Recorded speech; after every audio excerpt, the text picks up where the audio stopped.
Hi guys, Al Smith here. Today we're going to talk about reverses and other positions. Previously we talked about open reverses, and now we're going to look at reverses and other positions. The responder, the overcaller, and advancer can all reverse. It's a standard technique that's used in all four seats. It's not often used in the other three seats. The responder reverse is the second most common. Okay, the reverse is a fundamental bidding construct that's used in standard American to show a two-suited hand. It always is going to show 5 to 6 cards in the first bid lower ranking suit and 4 to 5 cards in the second bid higher ranking suit. Because we're bidding the lower ranking suit first and then the higher ranking suit, that's the critical visual cue and audible cue that a reverse has occurred. Okay, you should learn to use reverses before starting to add other conventions. All conventions assume that you are using reverses. So if you start using more advanced conventions without learning how to use the reverse and incorporate it in your bidding system and in your play, you will only be using part of the conventions, the advanced conventions that you're learning. Just as a quick reminder that if you previously passed, you cannot reverse because all reverses in all positions require at least opening points. And reverses can occur in both contested and uncontested auctions. So it's a pretty versatile technique. Let's look at the responder reverse.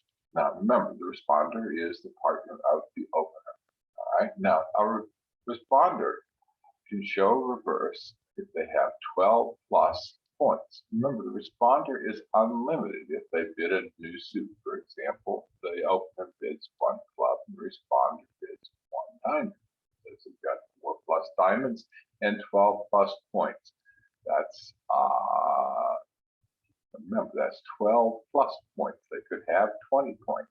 So if you add together the 12 plus points that the responder has and the 13 points from the opener, that gives you 25. So if the responder makes the responder reverse, it should be looked at as a game forcing bid. Okay, it's going to show 5 to 6 cards in the first bid, lower ranking suit, 4 to 5 cards in the higher ranking suit, the second bid suit.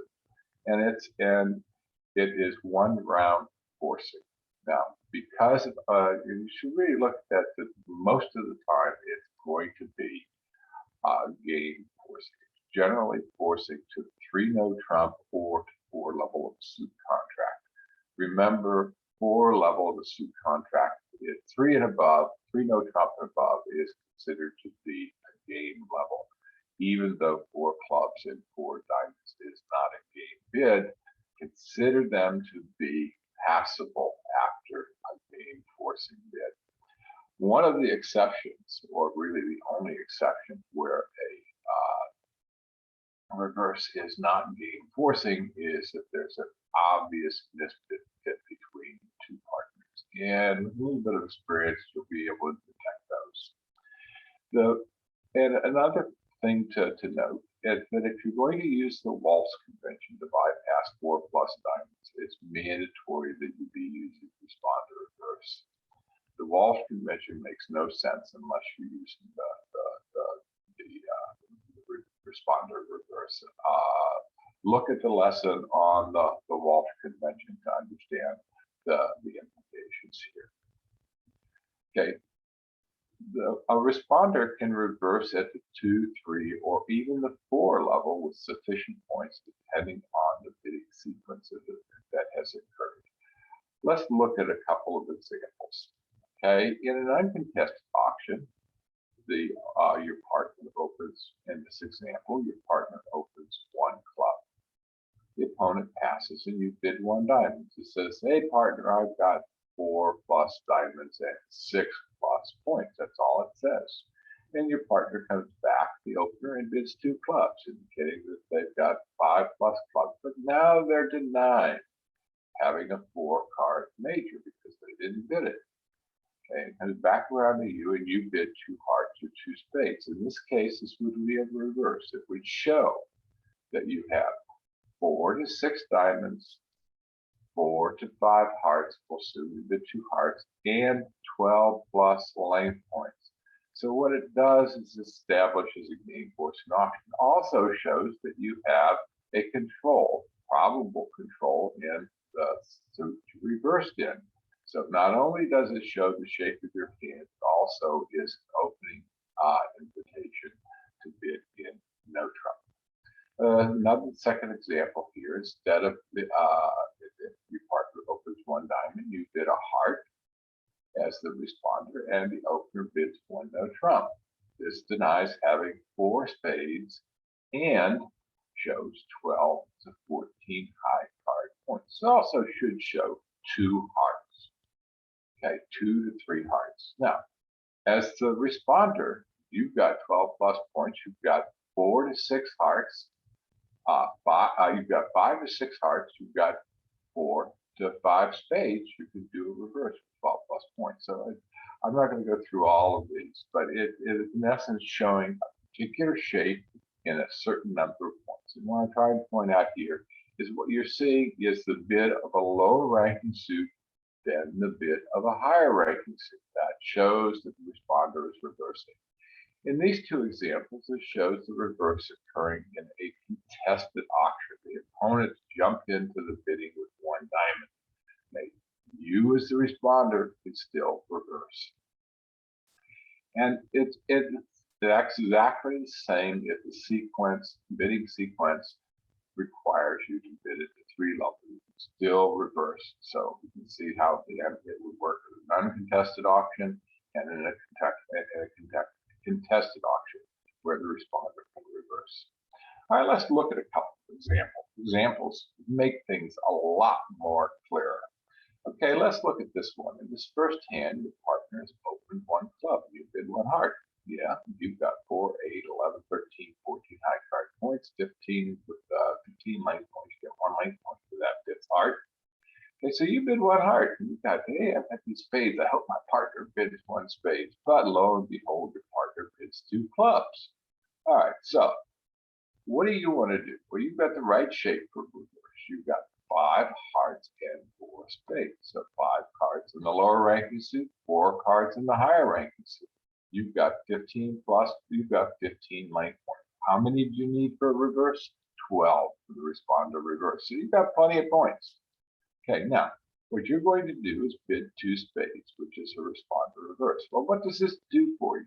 Well, 1, it tells your partner immediately that you have 5 to 6 hearts. Your first bid of 1 heart here only guaranteed 4. So it tells your partner that they've got 3 hearts, you've got an 8 card bid. It also tells your partner the shape of your hand. You've got 5 to 6 hearts, 4 to 5 spades, and 12 plus points. So your partner knows that you've got enough points to pursue game. The big question is if they don't have a fit in hearts or spades, obviously they won't have a fit in spades because they've already denied having 4 of them because they didn't bid 1 spade. That if they have a diamond blocker and the club blocker, because there's 1 club doesn't necessarily guarantee a stopper enough to pursue, they can bid no trump. So it opens up, it's a very descriptive bid in terms of the shape of the hand, the number of points, and allows the partnership to explore whether they have a 5-3 fit in the first bid suit, or in some cases a 4-4 fit, a second bid suit, and start to explore bidding 3 no trump. Let's look at this second example here. In this one, your partner opens 1 club. You, as the responder, you've got 4, 7, 8, 9. You've got 10 length points. Okay, plenty to respond. So you bid 1 heart and head back your partner. The opponent's pass and your partner bids 2 clubs, showing they've got 5 plus clubs. It also denies that they've got 4 spades. Now, in this case, you've got still have the right shape for reverse. Okay, and remember, because they bypassed the opener bypassed bidding one spade. They do not have four spades. So you know that for a fact. Okay, so the best you can have is a 4, 3, 5 in spades. Okay, and you've only got 10 plus life points. You are too weak to make a reverse. Remember, the reverse is generally going to show a game forcing hand. Okay, and what's 10 plus uh, 10 plus what your partner's promised? Your partner can have anywhere from 17 down to about 12 points. So there's no guarantee. If your partner's got 12, 13, 14 points, you still only have 24 per game. So there's no guarantee. So you cannot make a game forcing bid. Okay, so what you have to do now is choose what suit do you want to bid. Well, let's take a look at this. Your partner has promised 5 plus clubs. You've got 2, so you know together you have at least 7 and maybe more. Your partner could easily have 6. So you know you've got 7 clubs between you. How many hearts does your partner have? How many hearts does the opener have? Well, they could have 0. Okay, so if they've got 0, you know that you can only guarantee that that you have at least 5. You could have more, but you at least have 5. So which one is more? You're guaranteed to have 7 clubs. You're only guaranteed to have 5 hearts. What are you going to do? What are you going to pick clubs? You're going to want to play this contract clubs. So what you're going to do, because you don't have enough points to go forward, is you're going to pass. Okay, so the purpose of this example is to show how you pick the suit that you want to play in when you do not have a game forcing hand and you can't reverse. Let's look at the third example here. Your partner opens 1 spade. You bid 2 diamonds. Now, let's look at your hand. You've got 4, 8, 11, 13, 14 points. You've got 6 diamonds and 4 hearts. Definitely reversible. Definitely you have enough points. Now, you're going to want to start planning determine your ability to reverse as soon as you pick up your hand and as soon as your partner bids. Reverse isn't something you think about after the fact. This is something you think about before you make the first bid, and you plan what you're going to bid on the bid you're going to make on the second one, based upon what the opener bids on their second bid. So when you pick up this hand, you know you've got 6 diamonds, you've got 4 hearts. You wait for your partner. Your partner bids 1 spade. You said, aha, we don't have a fit in spades. I've got a really nice hand. We've got enough points per game, so I'm going to plan to make a reverse. So you bid 2 diamonds, he comes back, and your partner says, okay, I don't have a fit in diamonds. When you bid 2 diamonds, you promised 5 plus. And your partner bids 2 spades. How many spades are they guaranteeing? Only 5. Okay, because that may be the only bid that they have available if they have a 5, 3, 3, 2 shape. So you've got the right shape for making a reverse. You've got 16 plus length points. Okay, you've got 6 spades and the opener can have 6 spades and 4 hearts. By bidding 2 spades, they did not deny having 4 hearts. They're just saying that they have 5 plus. Okay, if they bid 3 hearts, if their plan was to bid 3 hearts on their third bid, that would be when they showed they had 6 spades and 4 hearts. So it's possible that you could still have a 4-4 fit in hearts. Okay, so you want to bid 3 hearts. You've got enough points to bid a reverse at the 3 level, and you want to extend the opportunity to your partner for that possibility that they've got 4 hearts finding a 4-4 fit. What this also does is say, hey, partner, we've got enough points per game. Let's figure out where it is. Bid that game contract, play at the game level. All right. That's the responder reverse. Now, let's take a look at the overcaller. You kind of look at the overcaller as kind of a delayed open. All right, we don't have the same requirements. We only require the overcaller to have 8+ points. But if we look at the overcall in conjunction with the takeout double, we can note that a strong overcall is a double and then bidding a suit, and that shows 18+ points. So the overcaller can have a really big hand. Now, besides having just a single suited hand, they can also have a two-suited hand that meets the requirements for making a reverse. They've got 5 to 6 cards in a first bid, in a lower ranking suit, and 4 to 5 cards in a higher ranking suit. Okay, now the strength the overcaller needs to have in order to make the reverse is dependent on whether the advancer bid and what level the advancer bid at. Okay, it's kind of a little jigsaw puzzle. So let's take a look at that. The level of the reverse of a call is always going to be one higher than the level of the first bid, since the advancer must bid at the next level if the first bid suit is the best fit. Okay, so now that's a really jumbled sentence. I wish I could make it better, but for now, we're just going to leave it the way it is. So what it means is that if the advancer likes a fit in the spot and the overcaller's first bid suit, they're going to have to bid one level higher than the level bid in their second bid suit. So we'll see this in an example, but this kind of dictates how many points are needed. Okay, so if the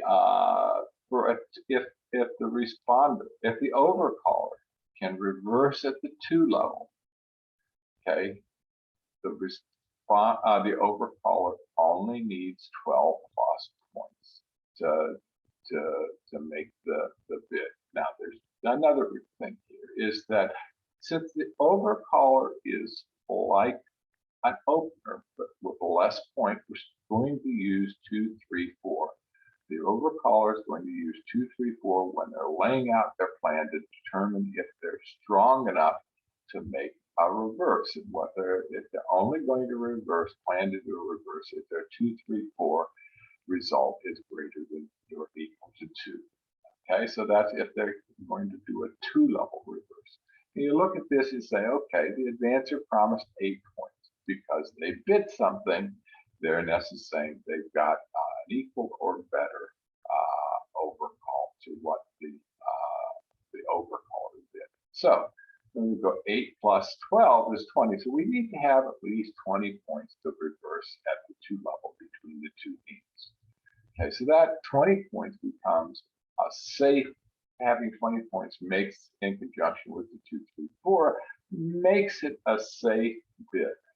Provides enough room so that you can appropriately, the advancer appropriately select between the 2 suits, or bid another suit if that's appropriate. Now, at the 3 level, we're going to need to have more points.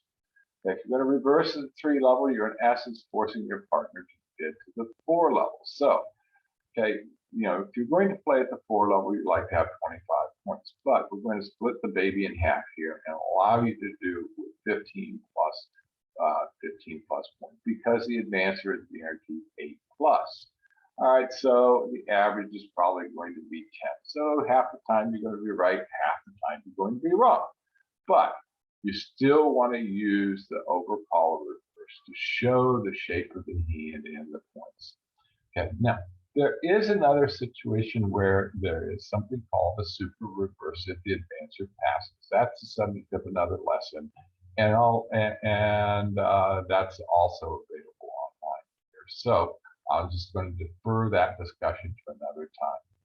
Okay, now one of the big differences between the overcaller reverse and the opener reverse is that overcaller reverse is not forcing, where the opener reverse is forcing. Now, the reason for this is the opener opener reverse is got enough guarantees enough points to support another round of bidding. The overcaller reverse, because the opposite potentially only 8 points, does not. So it allows the advancer to actually pass if that is their best suit and they have a minimal hand. So let's just look at one example structurally of an overcaller reverse. The opener bids 1 club. You, as the overcaller, overcall 1 diamond. And then the advancer bids 1 heart. So you both have, in essence, said you're saying you've got 5 plus diamonds, your partner saying you've got 5 plus hearts. And we're going to say that at this particular point, the opener bids 2 clubs. Now, it's a contested auction, okay? And you will have 5 to 6 diamonds and 4 to 5 spades. Now, your partner has not denied having 4 spades. So if you've got 12 plus points, you're going to go ahead and reverse and bid 2 spades. That would show that you've got 5 to 6 diamonds, 4 to 5 spades, and 12 plus points. That communicates a lot of information to your partner, the advancer. It also denies having 4 hearts. So really an important bid to have in your toolbox. Let's look at an example. Now, it's important to when you were looking at the overcaller reverses that we're in essence treating the overcaller as a pseudo opener. So we have to determine in our planning whether it's safe to bid. So we have to note the vulnerability. In this example, we're going to assume it's vulnerable versus vulnerable. Okay, and we're going to use that in the computation of the 2, 3, 4 result to determine what's safe. Well, let's look at this hand. Our partner opened a club. We opened a diamond. Our opponent opened a club. And we overcalled a diamond. We've got 12, 13 high card points. We've got 14 with length points. So we've got plenty of points to make a reverse if we want to. We have the right shape. Yes, we have 5 diamonds and 4 hearts. Okay, so together we meet the requirements for making reverse. And our partner, when they bid 1 spade, said, hey, I've got 4 plus spades at 8 plus points. So together we've got 22 points. So is it right to continue the bidding? Yes, because between us we have 22 points. Now, let's check to see if we have enough from a 2, 3, 4 standpoint, whether we're strong enough given the vulnerability to make the reverse. And we've got 1, 2, 3, 4, 5, 6. We have 7 losers. So 7 minus 7 plus 3 equal vulnerability. That's the V factor. Says we can safely bid to the 3 level. Okay, and we can safely force our partner to bid to the 3 level. So we are strong enough because if we bid 2 hearts, we're giving our partner the choice between hearts and diamonds, or they can actually rebid their spades if they've got a long suit. But what we're saying is if our partner likes the diamonds the best, they're going to have, and wants to sign off on diamonds, we're going to have to bid 3 diamonds. That's why we require the 2, 3, 4 in this situation to be greater than equal to 3, because forcing our partner to bid to the 3 level. So we're going to go ahead and bid 2 hearts and show our partner that we have 5 to 6 diamonds and 4 to 5 hearts. Now, what's our partner going to do? Well, if they've got a minimal hand and the best fit is in hearts, let's say they've got 3 hearts and they only have 1 diamond, and they can't rebid their spades, what they're going to do is they can pass. Or if they've got a better fit with the diamonds, they can go ahead and bid 3 diamonds. Let's look at the second example. In this one, we're vulnerable versus not vulnerable. So we've got unfavorable vulnerability. So the V factor is going to be equal to 2. Basically the same sequence. Okay. Now let's look at what we've got here. We've got the right shape. We've got 13 length points, which is enough to make the reverse at the 2 level. But to make the reverse of the 3 level, we're going to need 15 points. Now let's evaluate this from the standpoint of 2, 3, 4. 1, 2, 3, 4, 5, 6, 7. So, and we've got a B factor of 2, so it says it's only safe to bid to the 2 level or force our partner to bid to the 2 level. Well, if our partner likes diamonds better than hearts, if we bid a reverse, they're going to have to bid 3 diamonds. 3 is bigger than 2, so it's not safe.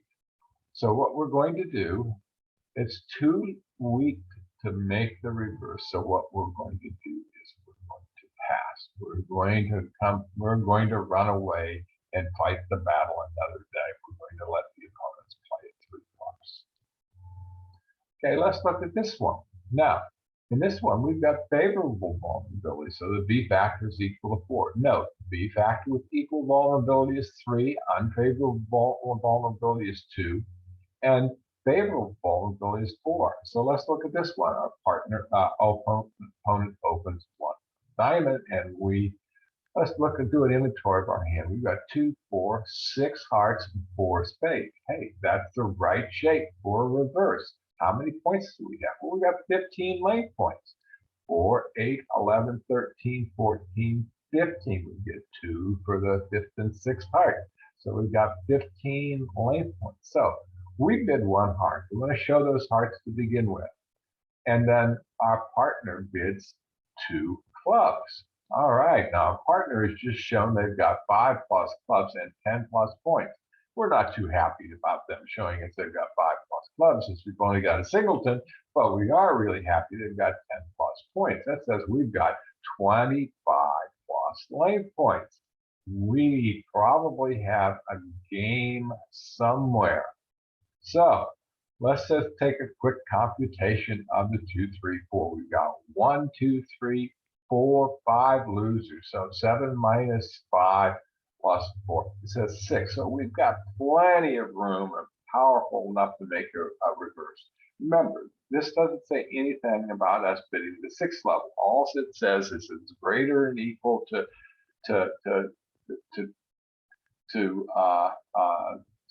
3, because we'd be forcing our partner to bid to 3 hearts. If they like hearts better, is it safe to bid? Not the level that we're ultimately going to bid, just that it's safe to use the technique to begin with. So we know we've got 15. Our partner's promised us 8. That's 25. Well, the partner's actually promised us 10. I'm going to have to fix that. Okay, and so what we're going to do is we're going to go ahead and we're going to make that bid.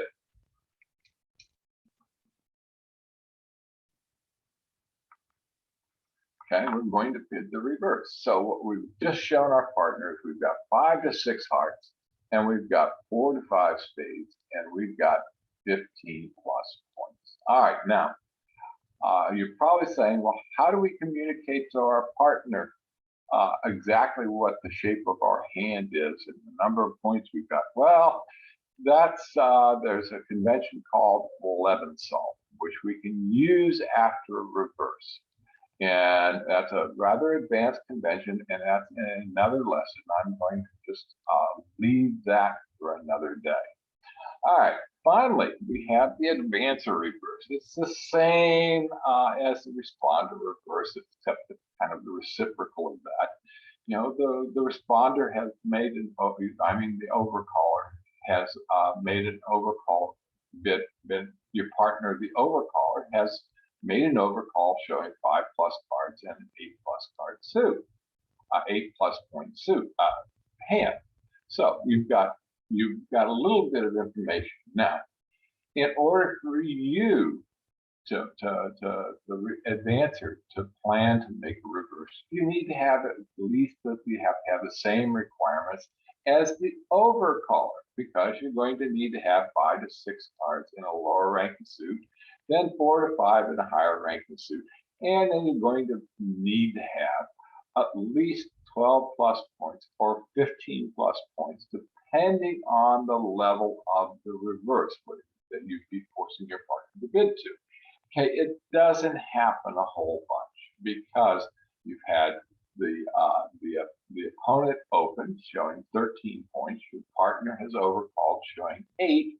That's 23. Now, if you need to have 12 or 15, it doesn't leave very many for the opponent.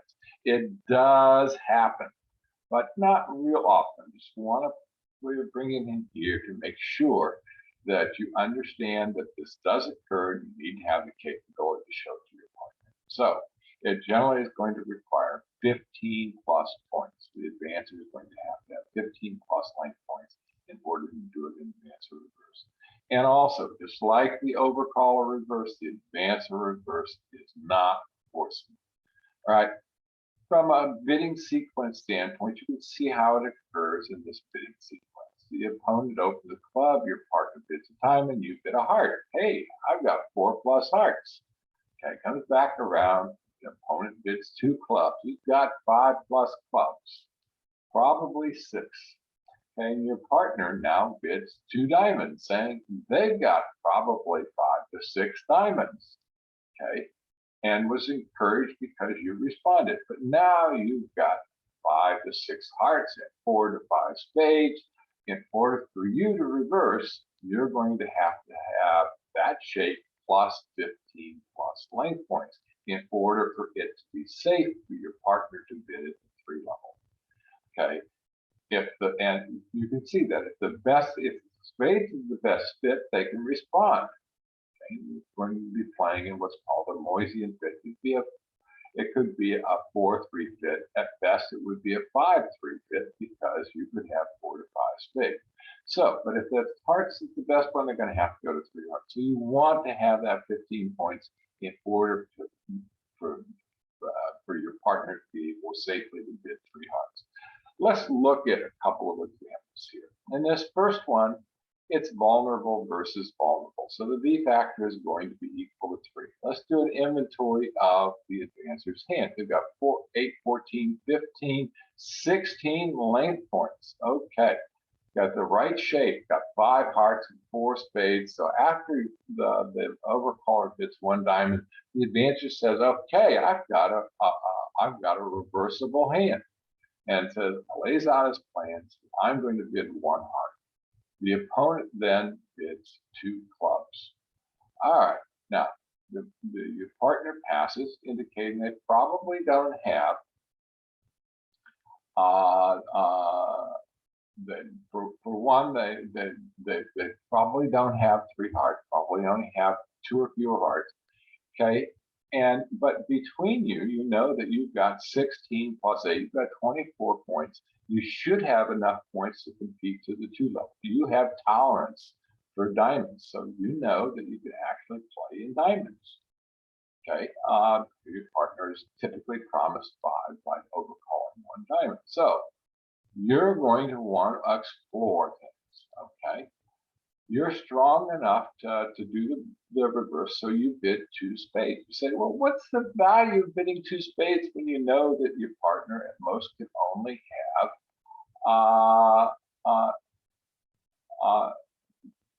probably only has 2 or 3. Well, your partner can actually have 4 spades and not be strong enough to be able to show them. They could have had 5 to 6 diamonds and 4 spades. You bid hearts first because you've got more hearts than spades. The opponent got in your face and bid 2 clubs. Okay, by bidding 2 spades, it extends the opportunity for you and your partner to find a 4-4 fit in spades if it exists. Tells your partner that you've got 15 plus length points, and says, "Hey, we have a majority of points in this hand." Okay, and we should either be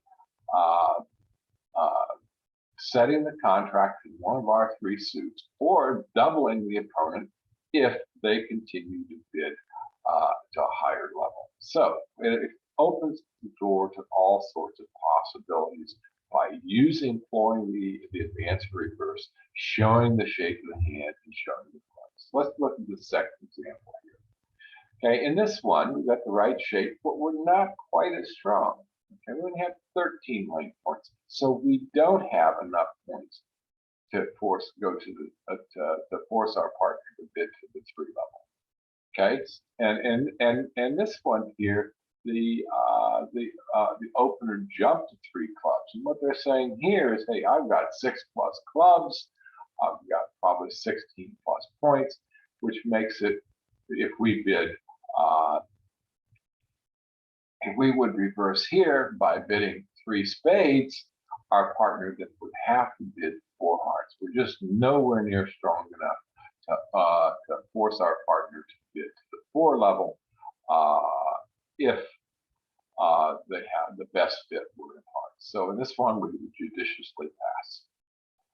All right, well, that concludes the lesson on reverses and other positions. It's really important that you incorporate the use of reverses in your bidding system and in your bridge game. Okay, if you have any questions or comments, you can send them to me at this email address. And we do have a YouTube channel where we have some of the lessons available online. And here's our website where all of the information about the lessons and so forth is available. Okay, you have a great day. Thank you for attending. I hope you learned a lot.